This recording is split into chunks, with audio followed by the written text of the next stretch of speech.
Bienvenidos a De la Oscuridad a la Luz, el podcast, en el cual abordaremos temas de salud mental desde diferentes aspectos psicológicos, los conflictos que hacen sufrir al ser humano, así como las herramientas para realizar ciertos cambios.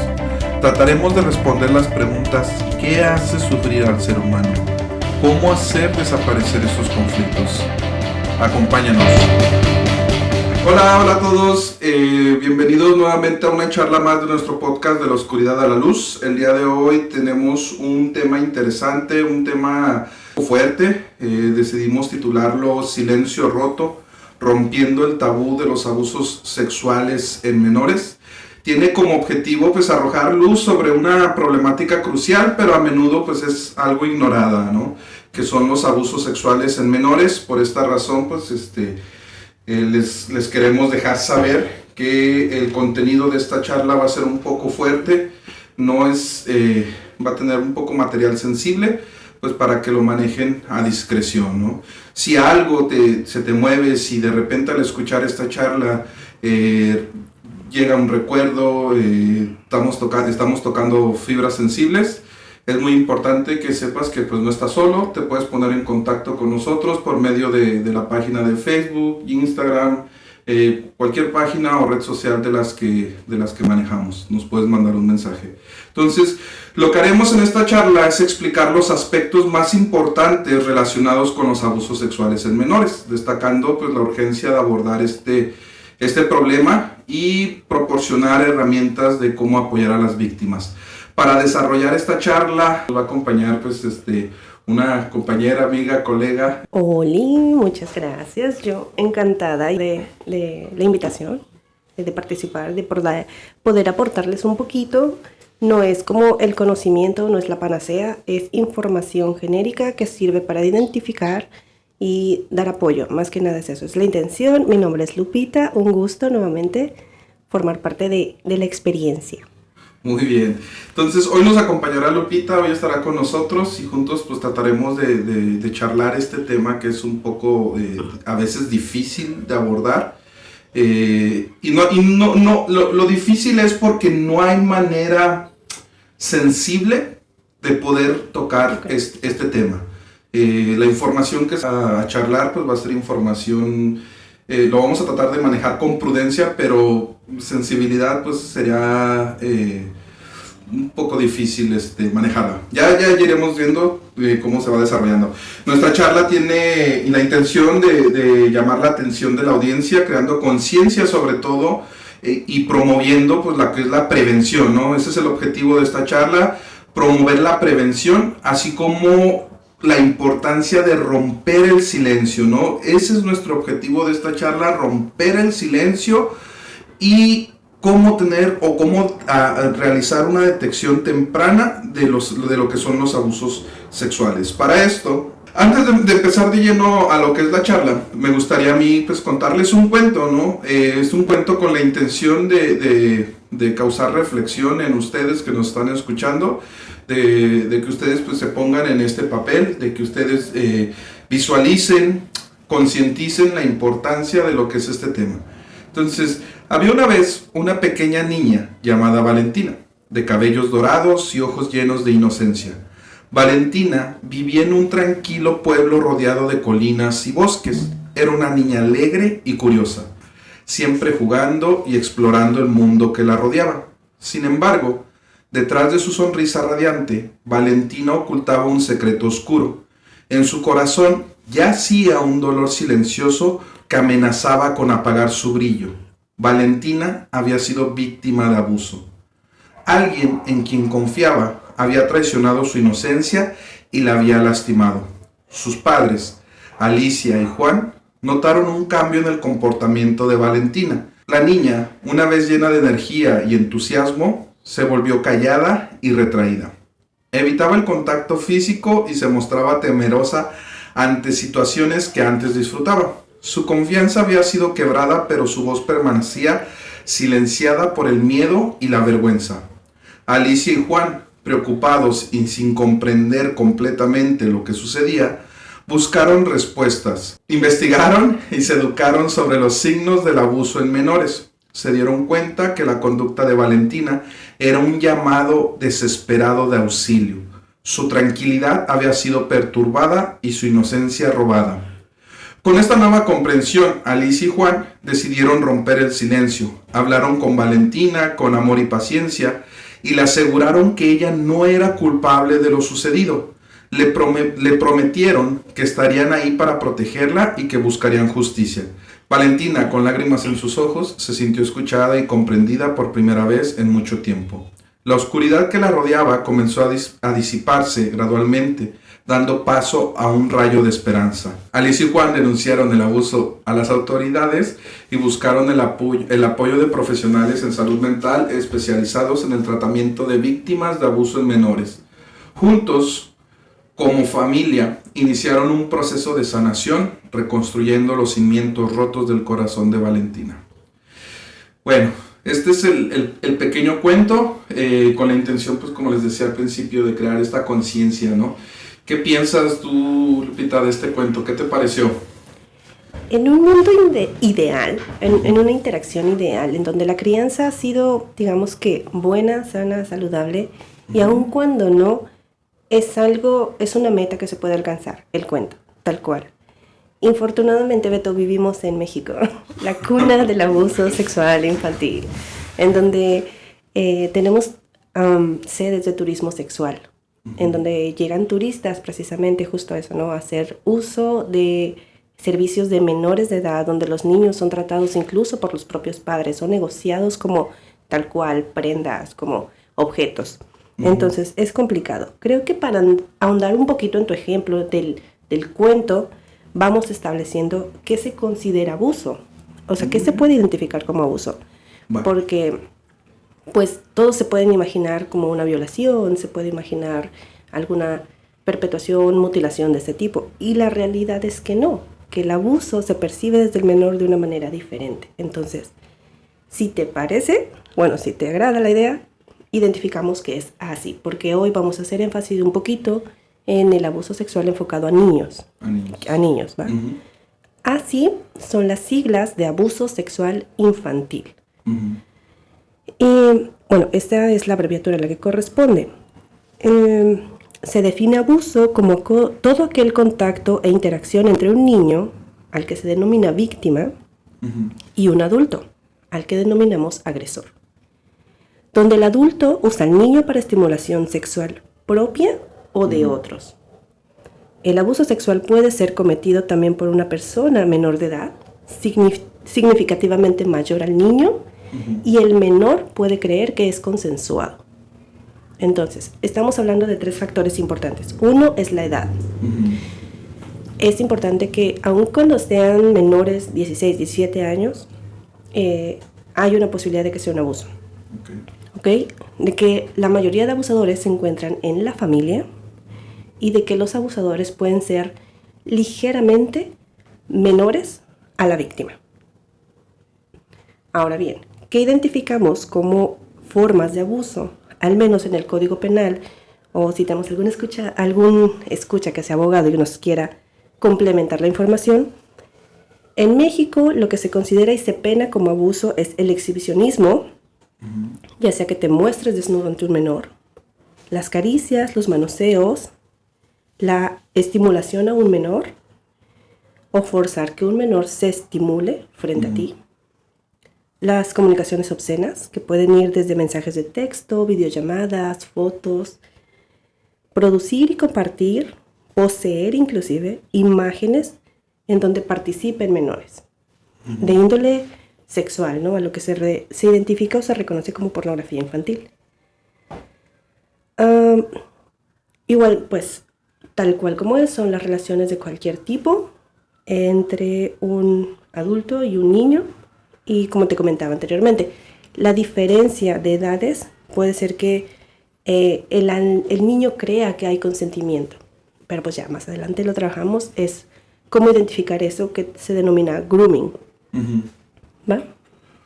Esa parte sería a lo mejor lo complicado, ¿no? Ahorita de lo que estás mencionando del abuso, muchas de las veces lo difícil es saber diferenciarlo, ¿no? Saber diferenciar cuándo cuándo es un agresor, ¿no? Cuándo la persona es un agresor, y más cuando el agresor pues ha sido alguien dentro de la familia, ¿no? Dentro del mismo hogar o dentro del mismo círculo familiar.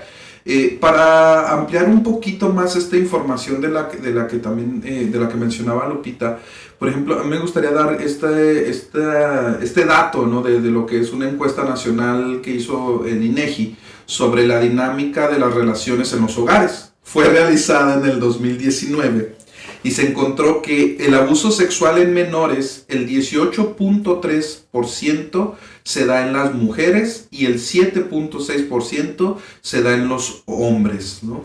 Que confesaron o que en la encuesta respondieron que han sufrido de algún abuso sexual antes de los 18 años, ¿no?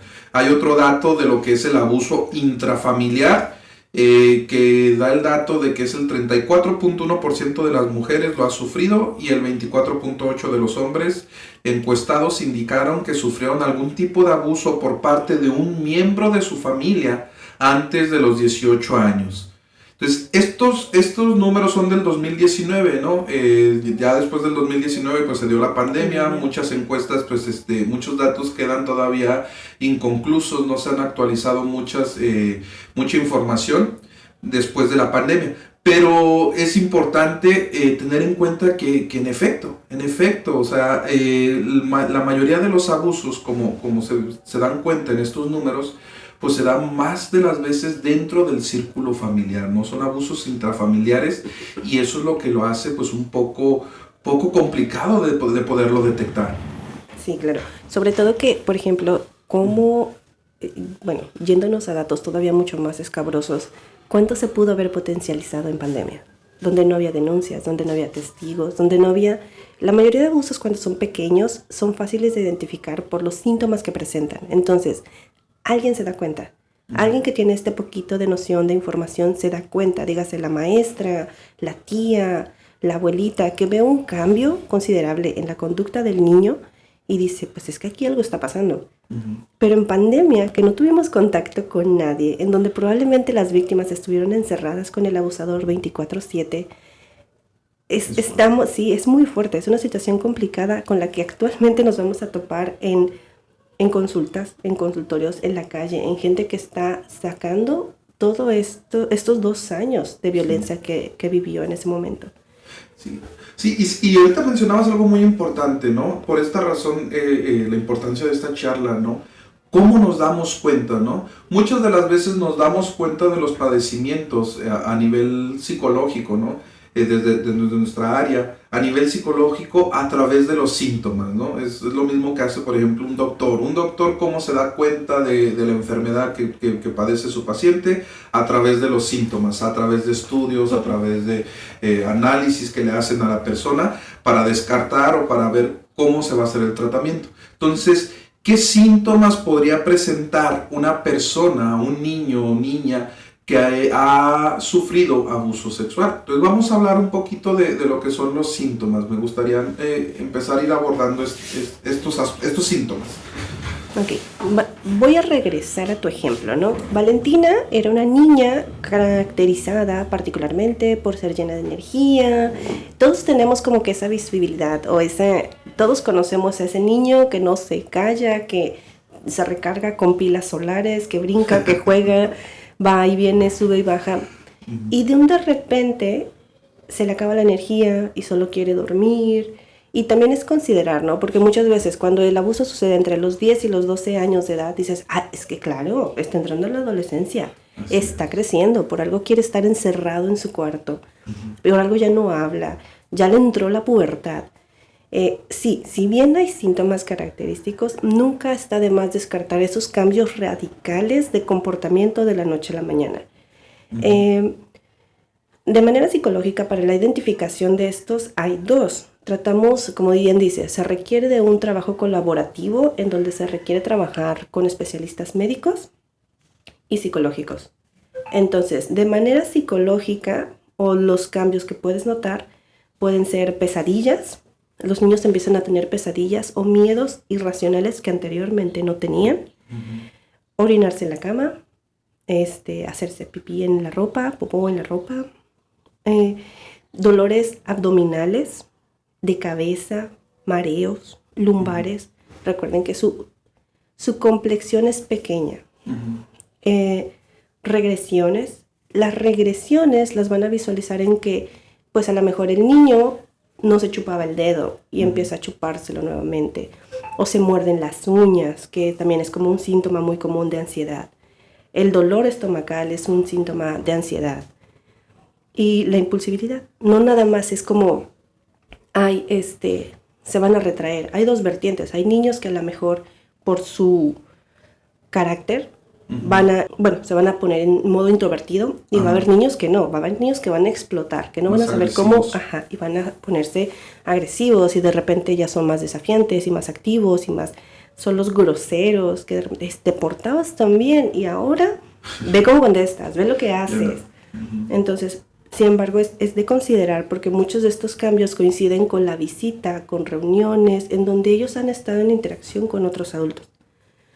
Ahora bien, si no es suficiente los síntomas físicos o la alteración que vemos psicológica, que puede ser de índole psicológico, hay que poner atención en el diálogo del niño.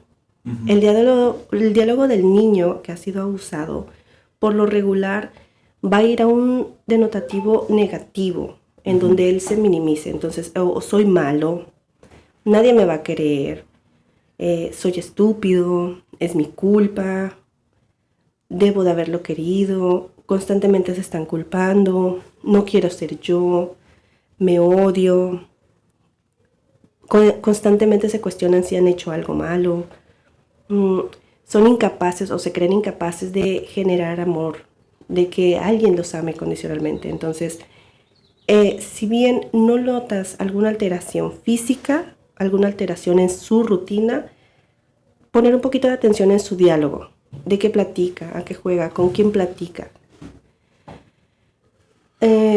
Así como que un pequeño paréntesis. El recordar siempre que un pensamiento puede convertirse en una creencia.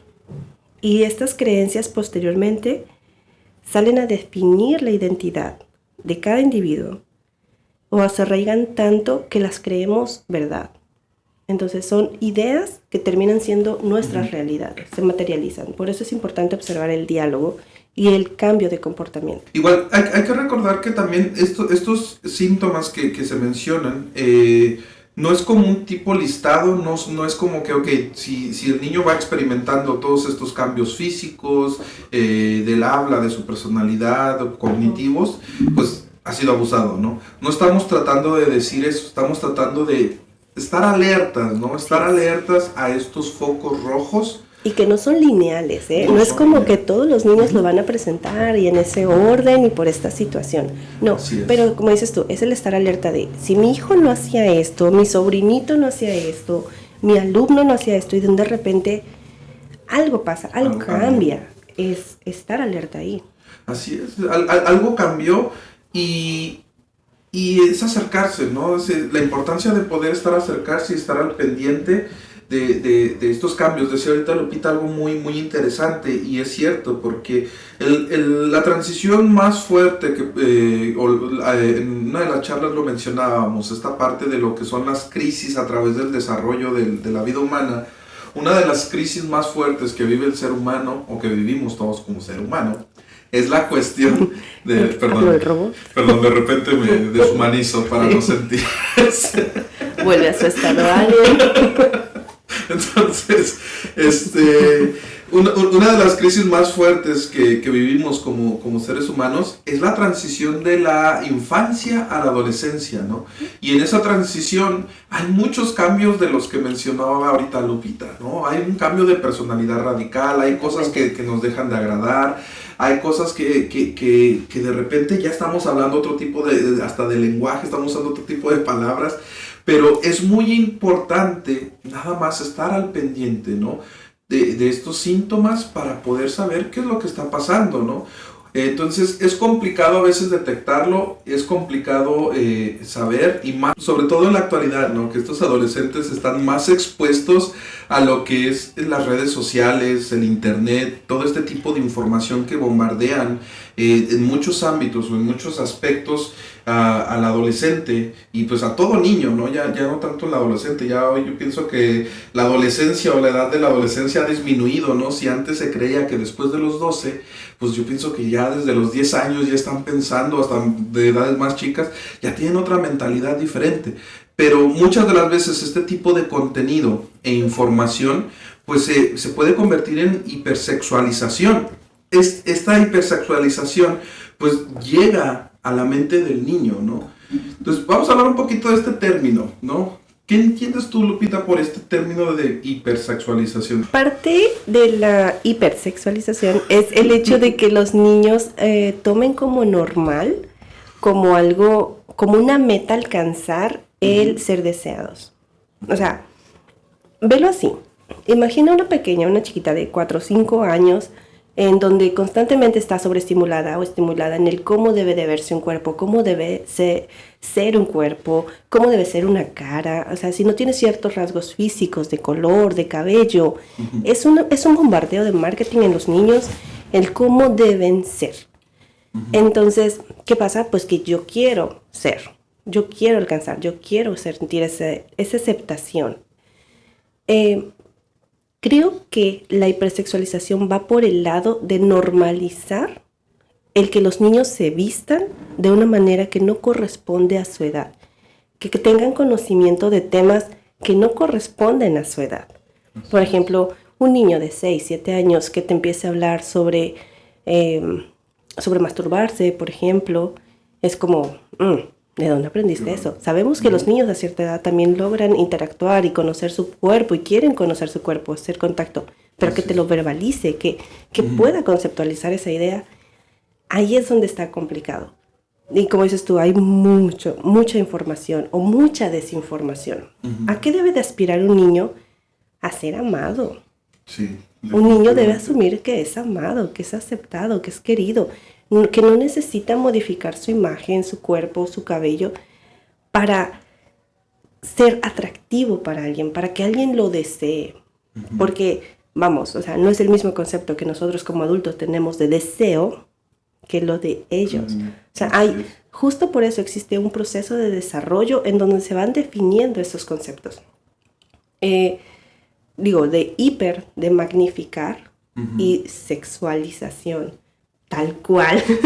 ¿Qué más definición quieres que te dé? O sea, estamos hablando de magnificar una idea sexualizada en un pequeño que no debería saber ni siquiera qué es eso. O sea, ¿qué te gusta que hiciéramos a los 7 años? ¿Comernos los mocos? ¿Ensuciarnos en tierra?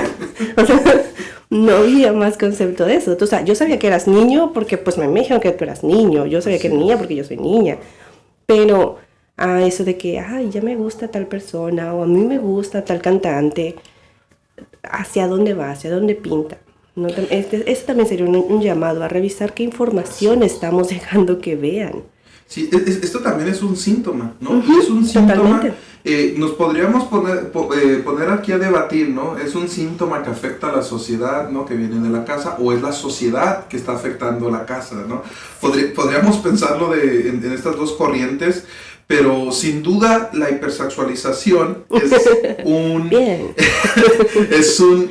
es simplemente, si lo podemos ver o lo podemos resumir o lo podemos explicar de una manera muy concreta, es un abuso. Totalmente. No hay más. Es un abuso. Es un abuso. ¿Por qué? Porque el contenido que se está mandando o el mensaje que se está mandando a los niños o a los adolescentes, pues es que tú puedes empezar a explorar tu sexualidad desde ya, ¿no? Entonces, no hay una edad consensuada. Entonces, esto es un abuso, ¿no? Y tal vez va a sonar alarmante y tal vez tú que nos escuchas vas a decir, pero ¿cómo que un abuso, no? Las canciones, el contenido que hay en internet, las películas. Los niños no están para andar perreando, señora, qué bonito, no. Entonces, se ha normalizado, ¿no? Si nos vamos a este punto, ¿qué es lo que está sucediendo? Es que se ha normalizado.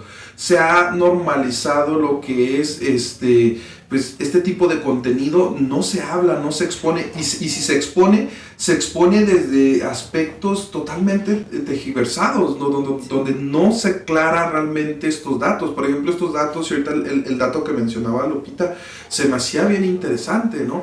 México es la cuna del abuso, ¿no? Del abuso sexual, ni siquiera del abuso sexual, porque para que nosotros podamos decir, México estadísticamente está haciendo algo en contra del abuso sexual infantil, no, la verdad es que no. México es la cuna del turismo sexual y tenemos 3 sedes en todo el país, que son poblados allá escondidos. No, está Puerto Vallarta, Cancún, las plazas de Quintana Roo están repletas de niños que pasean por las plazas y que son para eso. O sea, tienen identificadas qué plazas, hay documentales, o sea, pueden ustedes buscar e informarse. Esto no se nos salió de la manga y se nos ocurrió. Hay libros, hay autores, hay documentales que han hecho sobre cómo hay bancas estratégicas en donde los turistas que van a hacer este tipo de visitas, que hacen este tipo de demanda, llegan y se sientan y ahí les ofrecen a los niños. Y pues ni más ni menos, claro que sí, presente Tijuana. En Tijuana tenemos mucho trato de menores para el turismo sexual. Entonces, es muy alarmante, de verdad, entre Acapulco, Guerrero, Cancún, Quintana Roo y Tijuana, Baja California, que sea México considerado la cuna del turismo sexual, abiertamente es alarmante. Porque si ya está jodido ser mujer en México, ¿qué más así que esté jodido ser niño en México, ¿no? De alguna manera presentas vulnerabilidad por todos lados. Entonces, creo que ese es el punto de esta plática, que se alce la voz sobre el tema, que se puede identificar y prevenir, porque al final del día los niños son de todos, no para esto. Sí, así es. Bueno, nos fuimos de repente, ¿no? Sale nuestro superhéroe interno y queremos hablar de este tema, pues que es alarmante y queremos pues resolver el mundo, ¿no? Salvar al mundo desde nuestra área de trabajo, desde donde podemos. Pero, ok, muy bien, no vamos a cambiar el mundo, no vamos a cambiar la sociedad, no vamos a cambiar la cultura, no vamos a cambiar nada tal vez con este podcast, pero sí te podemos dar las herramientas para detectarlo. Y por ejemplo, vamos empezando, ¿desde dónde se empieza a normalizar, ¿no? Ahorita lo hablamos a un esquema cultural, social. Vamos a hacer un poquito más, vámonos reduciendo más esta sociedad, o sea, lo que es el núcleo familiar, ¿no? Los secretos de familia. Los secretos de familia muchas de las veces es el primer mensaje que se le da al niño y a la niña de que no sucedió nada y de que esto es normal, de que esto que está viviendo, de que este abuso por el que estás pasando, si tú has pasado por algún abuso, seas hombre, seas mujer, a lo mejor hasta el día de hoy lo sigues viendo con normalidad. Hasta el día de hoy sigue siendo, pues sí, es que mi tío pues me sentaba en sus piernas y me tocaba. Mi tía me metía a bañar con ella cuando ella pues tenía alguna edad más grande. La vecina, el vecino, jugábamos tal juego y pues era el juego del papá y el de la mamá y el de las escondidas y pues nunca te encontraban porque pues ya estaban haciendo otra situación. Entonces, este tipo de normalización dentro del hogar y estos secretos y estos temas de que no se hablan, de que no se dicen y de que no se señalan como son, pues es lo que empieza a darle el mensaje a la sociedad o al niño de que no importa. O sea, no pasa nada. Es eso, no importa lo que haga, no pasa nada, no va a pasar nada. Sí, en efecto, yo coincido contigo en esta situación, en el de la familia. Cómo las familias son constituidas y se mantienen unidas por secretos y lealtades. Así O sea, es eso, son los secretos y las lealtades. Aquellos que deciden o decidimos callar una situación así, y no nada más esto, ¿no? A lo mejor que el abuelito tuvo otra familia y tuvo otros 11 hijos por allá en el rancho y ese tipo de secretos decidimos callarlos para bien de la familia, de las futuras generaciones, se van convirtiendo en leyes de convivencia dentro de nuestros núcleos. Entonces, creo que aquí cabe, como individuos, poner en esa balanza, es decir, ¿realmente el bienestar de mi hijo está por encima de la toxicidad que pueda existir en mi familia, de las lealtades? Y aun cuando el miedo de que están solos o de que el proceso en el sistema judicial es complicado, creo que vale la pena resaltar dos cosas. Una, no están solos. Habemos muchas personas trabajando, preparándonos para dar acompañamiento, asesoría y apoyo a padres, a víctimas en estas situaciones. Y dos, tu bienestar, tu salud física, mental, tu integridad, no está por encima, no hay nada por encima de eso. Vas a encontrar familia, vas a poder hacer vínculos en amigos y a lo mejor nosotros no elegimos a la familia, es la que nos tocó. Pero cuando tú ya pasas por este proceso y decides separarte de tu familia, pues tienes la posibilidad de generar una nueva. De ahora elegir a tu familia, de qué gente te rodeas, de qué personas te van a apoyar, quién te va a cuidar. Y también es viable, ¿no? O sea, digo, si algo está claro es que hay una diversidad enorme de familias actualmente, con las nuevas ideas, con las nuevas identidades. Entonces, es importante recalcar por qué. Bueno, volviendo al tema de Valentina, al de tu cuento, Valentina nunca pide ayuda. Son los papás. Son los papás los que se dan cuenta que algo sucede en Valentina. Son los papás los que se informan. Y esto planteando una idea de que sí, tenemos unos papás activos, con una noción de queremos estar presentes en la paternidad, en la vida de nuestra hija, que algo se haga mejor. Entonces, aquí hay dos cosas que en el cuento se mencionan. Uno, alguien traiciona la confianza de Valentina. Entonces, no sabemos si realmente fue un ataque tal cual, no se especifica, pero ya el hecho de que Valentina siente esa traición, esa intrusión, es alarmante. Entonces, pero ella no habla, ella no lo dice. Y lo importante aquí es de que tus hijos tengan la confianza de acercarse y decirte, me está pasando algo. Tengo algo que decirte, y tú tengas la capacidad de validar esa sensación, esa emoción, por dolorosa que sea, porque obviamente esta situación es dolorosa para quien la sufre, pero es también muy, muy dolorosa para las familias, para los familiares que lo acompañan. Entonces, no te cierres a, no es verdad, no está sucediendo. Si tu hijo tiene la confianza de acercarse y decirte, algo me está pasando, escúchalo. Es mucho más sano y fácil de sobrellevar el hecho de que lo lleves a un examen médico y te digan, no, el niño se inventó un cuento y no es algo más que puedas atender como, ¿quieres llamar la atención? A que digan, señora, en efecto, esto lleva sucediendo mucho tiempo.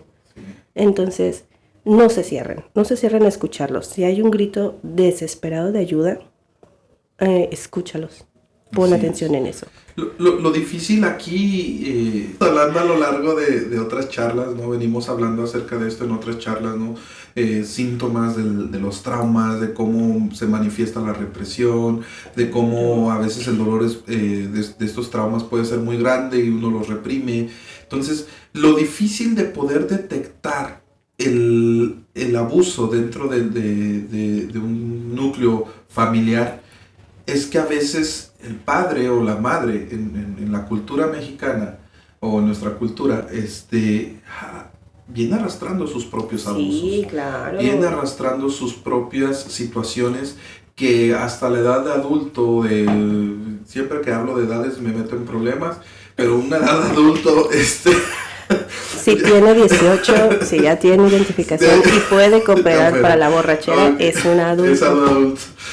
Ya las edades adultas, les cuesta trabajo identificarlo porque no lo han identificado en ellos. Ujú. O hay un horror, o hay un terror, o hay un dolor muy grande en poderlo identificar en ellos y ellos recordarlo. Y ahorita decía Lupita esto, ¿no? De que se ciegan.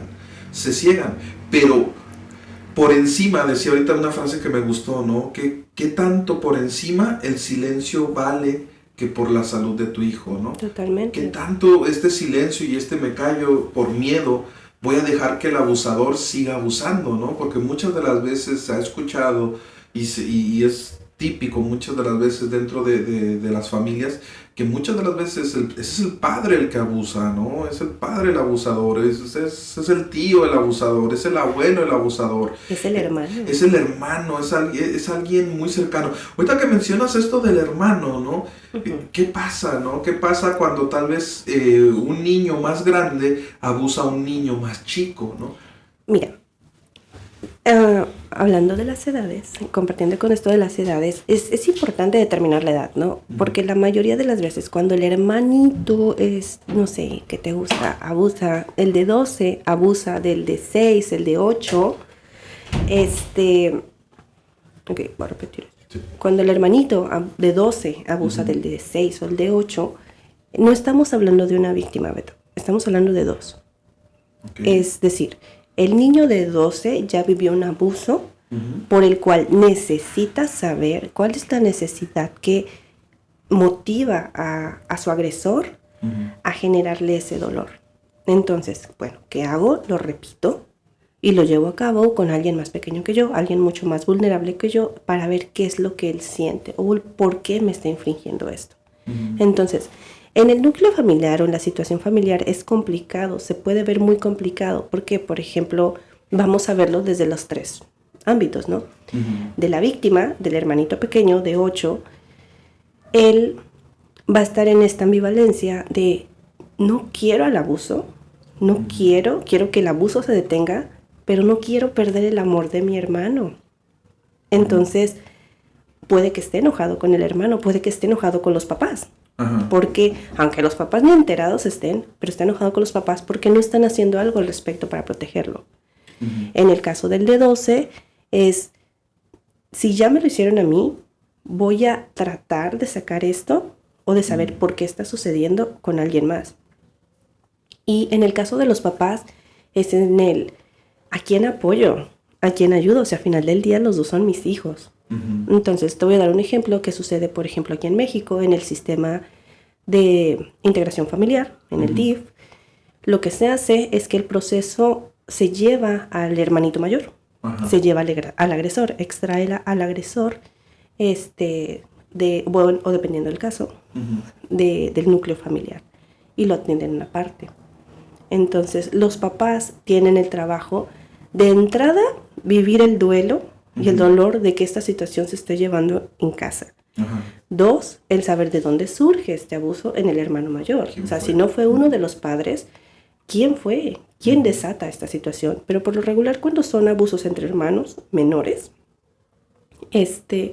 no tenemos a una, tenemos a 2 víctimas. Entonces, se trabaja por separado y hay que identificar en el hermano mayor de dónde viene, de dónde surge esta idea de lesionar al más pequeño. Como les decíamos desde el principio de esta charla, no hay una manera sensible o sencilla de poder exponer esto sin tocar fibras, ¿no? Si tú que nos estás escuchando de repente ya algo te incomodó y pues ya estás pensando en apagar el podcast o salirte porque pues estamos algo oscuros, sí. Está bien, si no estás listo, tal vez algo se te movió, algo recordaste, algo tienes ahí, es muy difícil, ¿no? Y si tú eres un adulto que te cuesta trabajo poner en palabras o decir este trauma o hablar de este trauma que pasó, imagínate un niño. Imagínate un niño, una niña menor a 10 años, a 12 años, 10 años, que le cuesta trabajo todavía más manejar con todas estas emociones. Cuando llegan a consulta niños con estas condiciones, eso es lo complicado, ¿no? ¿Cómo identificar en el niño lo que nos quiere decir o cómo identificar el trauma que el niño viene acarreando a lo largo del tiempo? Entonces es muy difícil porque no hay todavía muchas de las veces ni siquiera el discurso, no hay ni siquiera las herramientas en el lenguaje para poder explicar y decir esto me duele, esto siento, esto me pasó. A diferencia de un adulto, ¿no? Al adulto le puedes ayudar a recordar y tiene las herramientas y si no se les puede dar con más facilidad para que lo pueda elaborar y lo pueda platicar, sanar y en su momento pues se hace el plan de tratamiento. Pero en un niño, ¿cómo se hace, no? Y es muy común que se use lo que es la identificación en el juego en el niño, ¿no? Es muy común que se aplique o se desarrolle lo que viene siendo una terapia de juego con el niño para poder ayudarle a identificar, ¿no? Al final el objetivo no es que juegue simplemente, ¿no? Es que logre identificar lo que él está a través del juego expresando, ¿no? Es a través del juego que él expresa. Entonces, uno como desde el lado del terapeuta, del psicólogo, tiene que estar muy atento a lo que el niño pues está manifestando. Sí, pero sabes que no nada más del psicólogo, digo, aprovechando que tomas esta parte del juego, la terapia de juego en sí es la herramienta principal y de hecho no sé si algún psicólogo quiera discrepar con la situación. La terapia de juego es la herramienta con la que se trabaja al niño sin importar el motivo de consulta. Es muy importante porque el juego es el lenguaje innato del niño, donde mi capacidad a lo mejor argumentativa no alcanza para describirte lo que está sucediendo, la dinámica en mi casa, pues yo te lo voy a ejemplificar con mis muñequitos, con mis monitos. Entonces, por ejemplo, todos hemos tenido la posibilidad, o si no han tenido la oportunidad, de ver a niños jugar, se dan cuenta que crean escenarios increíbles y fantasiosos, que dices, nunca se me hubiera ocurrido hacer esto, o a lo mejor en mis tiempos, así, sí, temas sensibles de edad. No me avergüenza mi edad, licenciado. No me avergüenza mi edad. Pero en temas sensibles de edad, en nuestros tiempos a lo mejor no nos hubiera alcanzado la creatividad para imaginar, o sea, teníamos pastelerías de lodo, era fabuloso. Bueno, los niños nos salen a través del juego. Entonces, si usted no alcanza a identificar así como que trae la sospechita, las mamás tienen esa espina, tienen ese sexto sentido de que les es provido de bondad divina, si lo quieres ver. Pero ellos saben cuando hay algo diferente en sus hijos. Entonces, si no lo alcanza a ver en sus síntomas fisiológicos, no lo alcanza a ver en su diálogo diario, ¿qué tal en el juego? Vamos a ver juegos, por ejemplo, que son mucho más agresivos, que pueden llegar a ser muy hasta confrontativos entre en la dinámica del niño, en el de te voy a pegar, te voy a matar, o tú eres el malo y de repente todos los muñecos de peluche van a atacar a uno en particular. Ahí también vamos a encontrar señales de cambios, de abuso, de violencia. No, o sea, alguna alteración se va a poder ver en el juego. Y más claro no lo vas a poder tener. Es muy evidente. Entonces, ¿cómo se puede desarrollar? A lo mejor el niño va a tratar de simular o de representar lo que a él están haciendo en los muñecos. A lo mejor el niño no va a querer jugar. También la omisión de juego es un factor a identificar. Entonces, a lo mejor los juegos son muy agresivos. Empieza a rayar, a maltratar, a manchar, a destruir juguetes que antes no hacía. Ahí también es importante. Si no son los juegos, digo, proyecciones por naturaleza, los dibujos. Los dibujos, te vas a dar cuenta que el trazo es agresivo, rompe las hojas, son fuertes, o siempre son monitos lacerados, así como que habla de sangre, y no porque a lo mejor él se ha golpeado o lastimado, sino porque sienten esa necesidad de sacar ese dolor que no puedo decirte con palabras. Entonces, pues lo voy a pintar, lo voy a dibujar, se lo voy a hacer a alguien más o a algo más. Afortunadamente, por lo regular, suele ser a algo más, a los muñecos. Así es. Sí, si lo hablamos desde un aspecto traumático, un abuso de un adulto a un menor, ¿cuánta frustración no puede generar pues en el menor, ¿no? ¿Cuánta frustración no puede generar en él? Entonces, nuevamente, nada más para aclarar un poquito esta idea, ¿no? Es normal que el niño experimente agresión, es normal. Es normal, el niño puede, va a llegar una edad, va a llegar una etapa donde va a ser un poquito más violento, ¿no? Va a ser un poquito más agresivo, pero hay que ver todos los focos rojos, ¿no? Si a lo largo de esta charla tú ya vas haciendo un tipo checklist, ¿no? Y ya detectaste, ok, de que físicamente pues ha presentado esto, en el lenguaje ha presentado esto, está expuesto a esto, en el juego ha presentado esto. Entonces, si ya tienes varios puntos, varios factores, pues esto te puede ayudar a identificar, ¿no? Con esto no te estamos tratando de decir, no, y no queremos pues que a lo mejor te hagas una idea, ¿no? Siempre es necesario estar al pendiente y siempre apoyarte pues de un terapeuta, ¿no?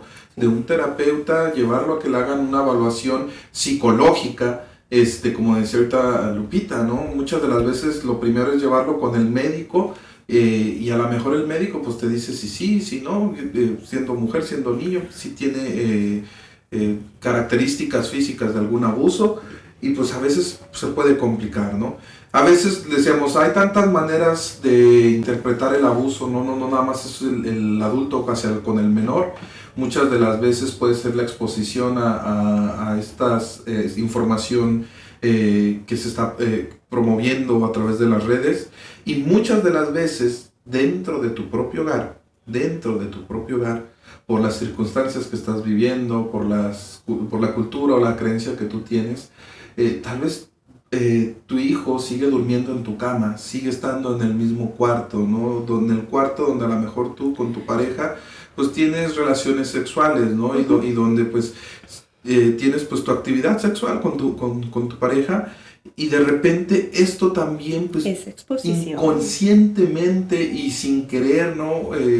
Hacer ese daño, estás exponiendo a un niño pues de alguna manera pues a la cuestión sexual, ¿no? A lo mejor el día de hoy tú lo ves normal, ¿no? Porque volvemos a lo mismo, si tu creencia o tu cultura pues así fue, así se te educó a ti, y dices, pues yo salí normal, mira, entonces... Uy, sí. Uy, no sé. yo salí muy normalito, entonces... No hay dudas.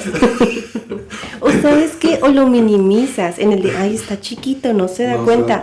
Claro que se da cuenta, señor, lamento romper su burbuja. Sí se dan cuenta. Se dan cuenta. La cuestión es de que justo eso, no saben qué está sucediendo, y pues es que solo visualicen la escena, mamá gritando, papá cercano, ¿qué te imaginas? La está lastimando, la está golpeando. ¿Por qué?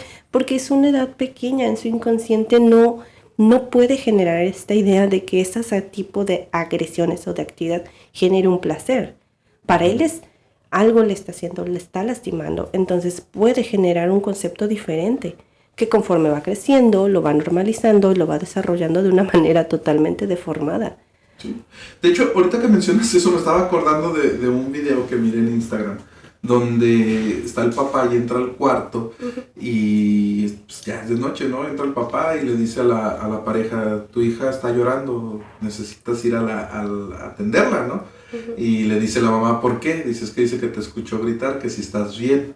Entonces los papás están en su cuarto, entonces la mamá se ríe y se ve chistoso, ¿no? Y pues se levanta y va y tiene el diálogo con la niña, y se escucha que la niña le dice, es que estaba preocupada, me dio miedo, te escuché gritar, no sabía lo que estaba pasando. Claro, su cabecita no lo elabora como algo placentero, o sea, es un estado de alerta. Imagínate, vas por la calle caminando un callejón y escuchas gritar a una mujer, lo último que te imaginas es que la está pasando bien. Tú dices, aquí van a atacar, o corro por mi vida o corro a auxiliarla. O sea, algo, es un sentido de alerta que tenemos innato, de supervivencia. Imagínate ellos que no han tenido esa... Por eso te hacía mucho énfasis.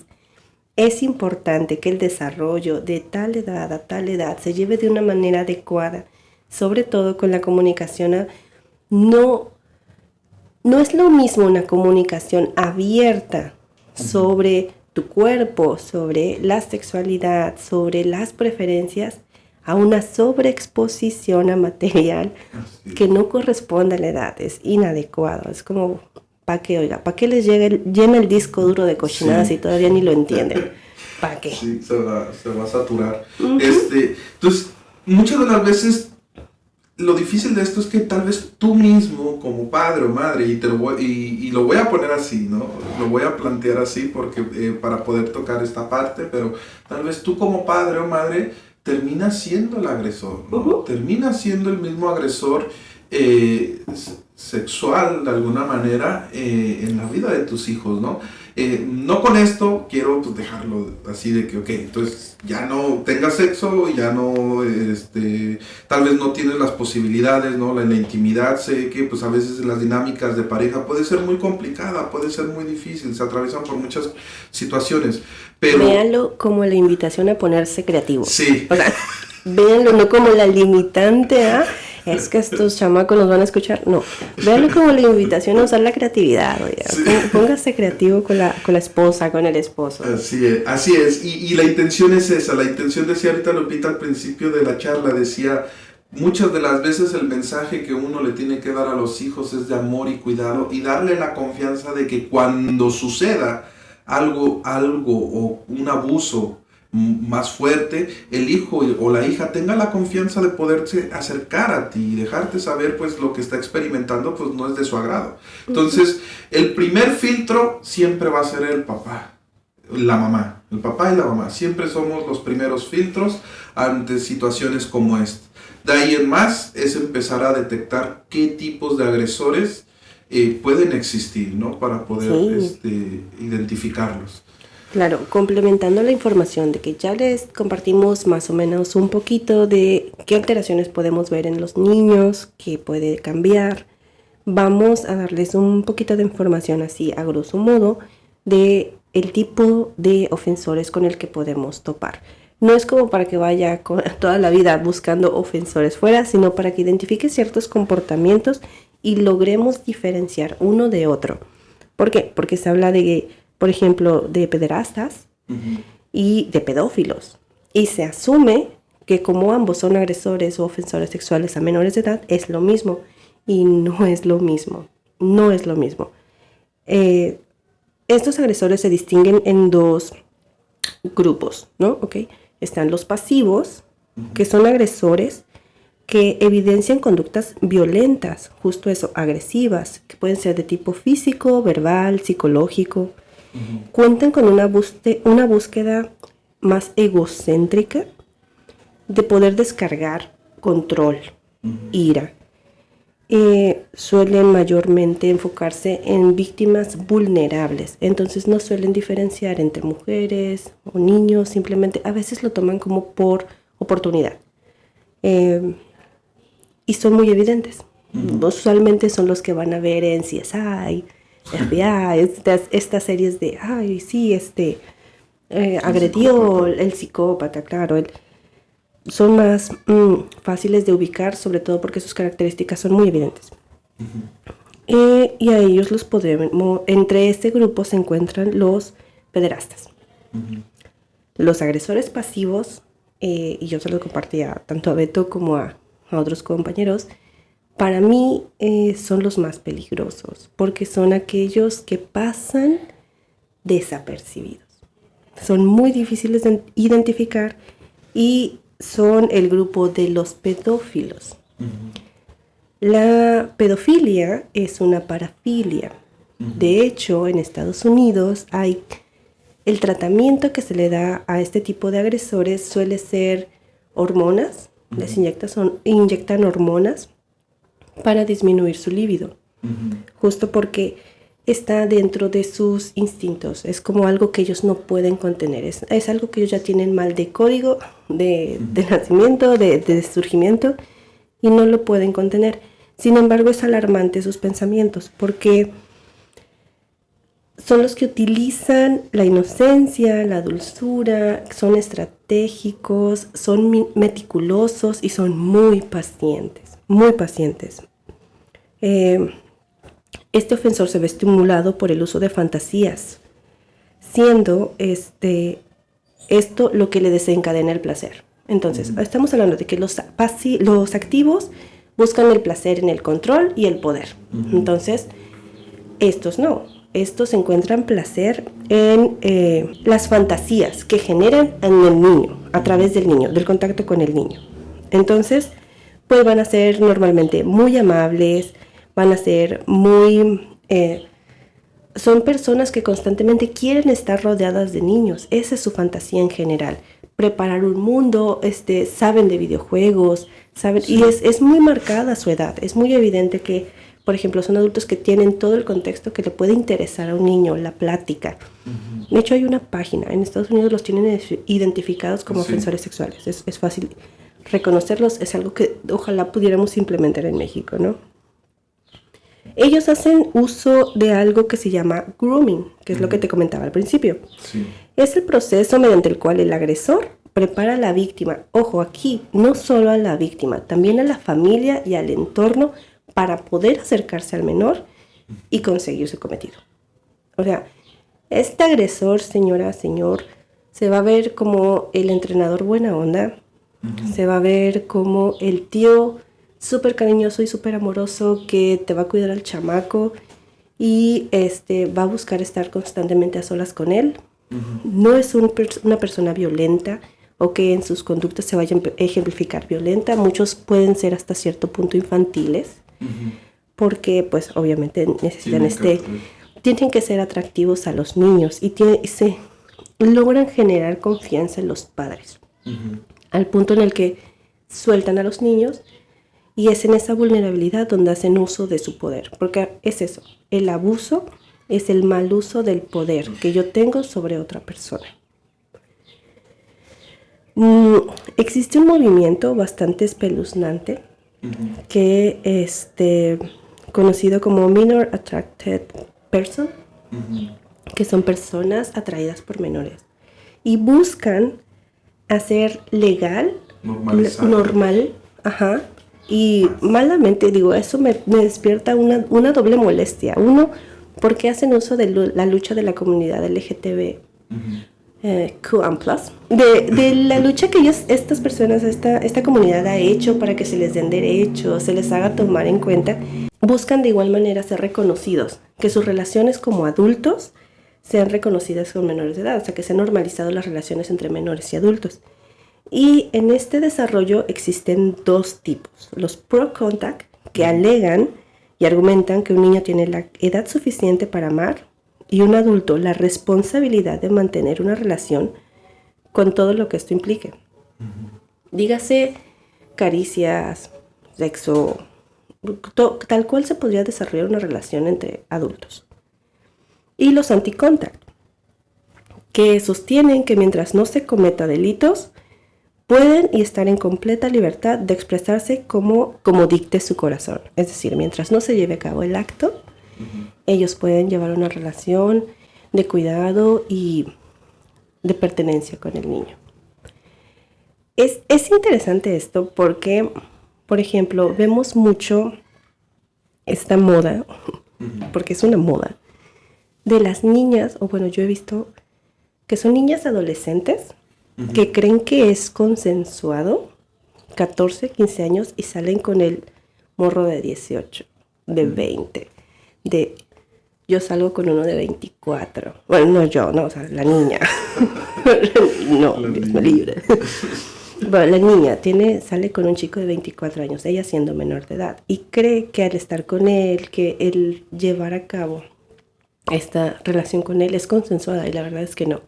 Uh-huh. Ellos, justo este tipo de agresores, son ejemplificados perfectamente en esto. Ahí es donde se trabaja el grooming. Uh-huh. ¿Por qué? Porque un chavo de 24 años que conoce los gustos de una niña de 14, que sabe qué decirle. De hecho, hubo una niña que me compartió en esta mágica idea de idealización de lo que es una relación, la fantasía. Me decía, yo supe que él era el indicado porque siempre me mandaba mensaje en las horas espejo. Uh-huh. Y yo, ¿en serio? ¿Qué es una hora espejo?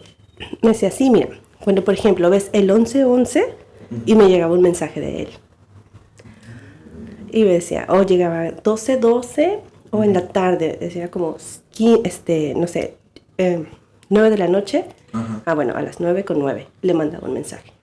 Y dijo, entonces ella se lo adjudicó al universo. Sí. Y yo, pequeña, al universo no le importamos, o sea, somos una miércoles de polvo. Claro que no. Este hombre te está manipulando de una manera suprema. Entonces, ¿qué te gusta? Vámonos a la mentalidad del agresor, ¿no? Poquito. Que este chavo de 24 años se ponga alarmas para poder mandar mensaje, te enganche, volviendo a tu video, retomando tu video de la manipulación. Sé que decirte, sé que puedes, o sea, tú puedes confiar en mí porque soy un adulto y yo te puedo proteger de la mejor un padre que no está, una mamá que trabaja mucho. Sí. Y ahí, ¿qué pasa cuando el menor crece? Deja de ser atractivo para el agresor. ¿Qué sigue? Pues otro menor. Otro menor. Y mientras el daño ya está hecho en esta persona. Así es. Ya crece, ya va construyendo un concepto de lo que es la vida muy diferente a lo que debía ser. Entonces, señora, si usted está de acuerdo en que su hija de 16 salga con uno de 19, déjeme decirle que está siendo cómplice de un agresor de abuso sexual infantil. A los 16 años todavía no saben. Bueno, tenemos más de 30 y todavía no sabemos a qué venimos de la vida. Es cierto, ¿no? Es como lo decíamos desde un principio con el disclaimer, ¿no? No hay manera de manejar esta información, no hay manera de soltar esta información de una manera sencilla. Y sencilla para ambos lados, ¿no? Porque a lo mejor tú eres el abusador y a lo mejor no te está gustando escuchar esto, ¿no? A lo mejor tú como padre, tú como abusador, tú como persona que estás escuchando esta información, de repente se te empieza a mover algo, ¿no? Y dices, bueno, no me agrada escuchar esto, ¿ok?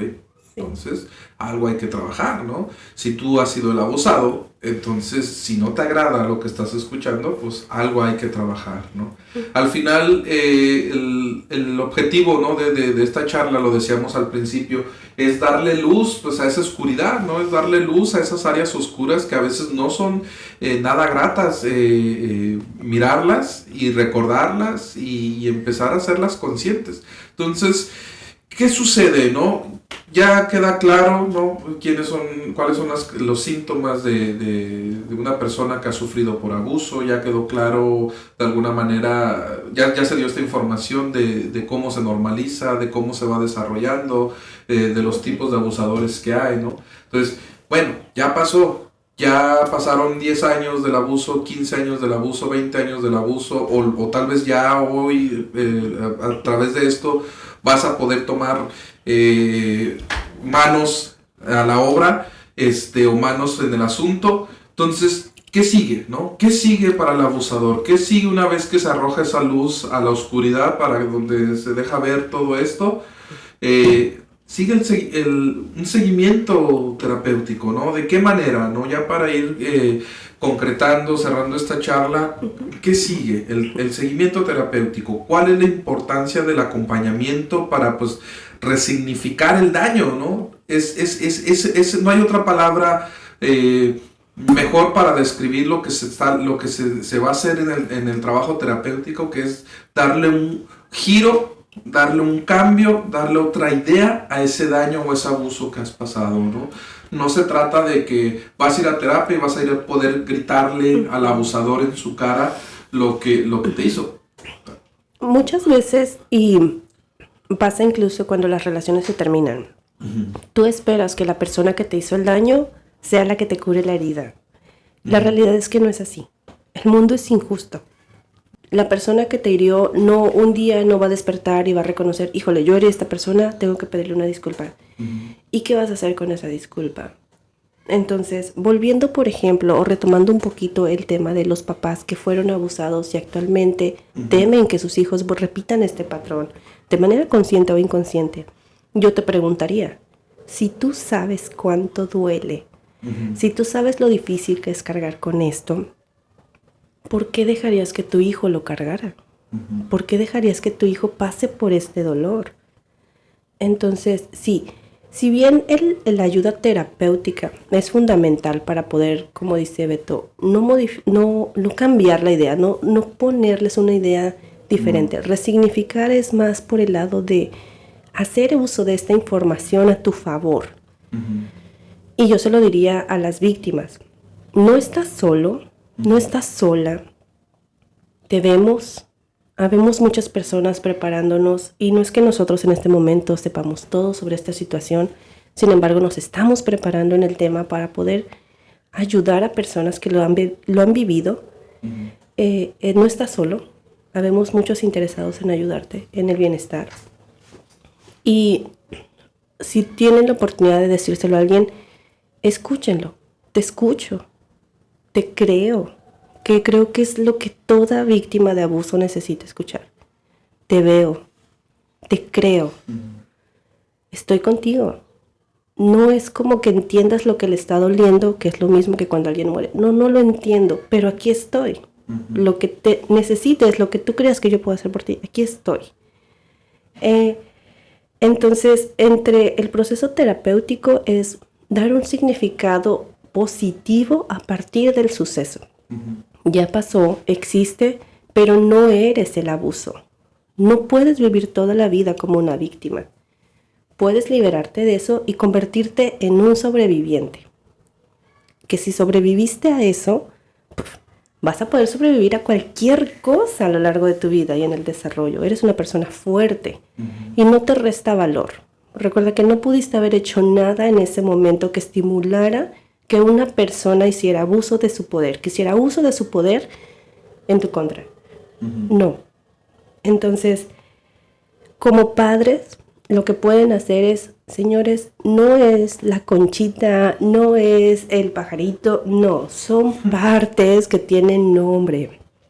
Háblenlos con ese nombre. ¿Por qué? Porque en su inocencia alguien más puede hacer uso de esas palabras para jugar, entre comillas, y lastimar a sus hijos. Vamos desmitificando, vámonos soltando de estas creencias obsoletas y protegiendo a los niños. Que se hable de los órganos reproductores tal cual son. Es lo que decía, es un equilibrio muy complicado, pero no imposible. No imposible. Y no es que nosotros los queramos evangelizar o los queramos hacia la terapia. Digo, sigan la página. Sigan la página, claro, hay mucha información ahí. No es una evangelización hacia la terapia, es de mucha ayuda. Y la terapia no es para quien está mal, es para quien ya no quiere estar mal. Es un proceso. Entonces, sí es de ayuda, pero la prevención también es de mucha ayuda. Entonces, si esta información que les dimos, poquita, mucha, les sirve para identificar situaciones que a lo mejor se están suscitando en su entorno, en su casa, todos, absolutamente todos tenemos contacto con niños. Si no es el vecinito, es el sobrinito, es el hijo, todos. Por favor, hagan uso bueno de esta información. Sí. O si conoces de alguien o ves a alguien o algún familiar, algún amigo, amiga, conocido que le pueda servir esta información, pues pásale esta charla, pásale este podcast para que esta persona pues pueda escuchar y a lo mejor algo de lo que se charló le quede, ¿no? Nos pueden mandar mensajes a nosotros a través de nuestras redes sociales. Ahí está la página de Facebook, es la que más estamos activos. Instagram estamos algo ahí abandonado. Está próximamente. Sí, está el Spotify, está el TikTok. No bailamos en TikTok, pero sí se hacen pues videos con... De verdad no quieren ver eso. Con temas de contenido. Y ya para cerrar esto, ahorita que escuchaba a Lupita, ¿no? De lo que mencionaba de la terapia, de lo que es el significado de la palabra resignificar. Se me venía a la mente una frase que leí por ahí, ¿no? Que decía, no puedes controlar todo lo que te sucede en la vida, pero sí puedes decidir qué hacer con lo que te ha pasado, ¿no? Entonces, ese es el mensaje que queremos dar a través de lo que es la cuestión del abuso. Pues yo también me despido. Muchísimas gracias por la información, la atención, por la invitación. Esperamos estar de regreso próximamente. Sí. Y de verdad, todo comentario es bien recibido. Si les interesa que se profundice a lo mejor un poquito más en algún factor del tema expuesto, con gusto lo hacemos. También claro. Vamos a tratar de compartirles en la página páginas de apoyo, sí, para que se acerquen, de índole de apoyo federal o de gobierno aquí en México, al menos, que puedan contactar.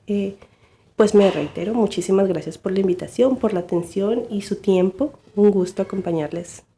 Sí, y muchas gracias a ti por darte el tiempo y por este esfuerzo que hiciste. Y claro que sí, ¿no? Próximamente tendremos más charlas con temas parecidos, diferentes temas. Esto sigue en crecimiento, sigue evolucionando, sigue de alguna manera desarrollándose. Entonces, pues lo vamos a seguir haciendo. Chicos, me despido, gente, audiencia, miembros, no sé, aquella persona que nos está escuchando, se despide de usted, mamá, papá, niño, señora, no sé, se despide de ustedes, pues, de la oscuridad a la luz. Recuerda que cuando más oscuro parece estar la noche es porque va a amanecer. Escucha, sana, habla, se despide de ustedes de la oscuridad a la luz.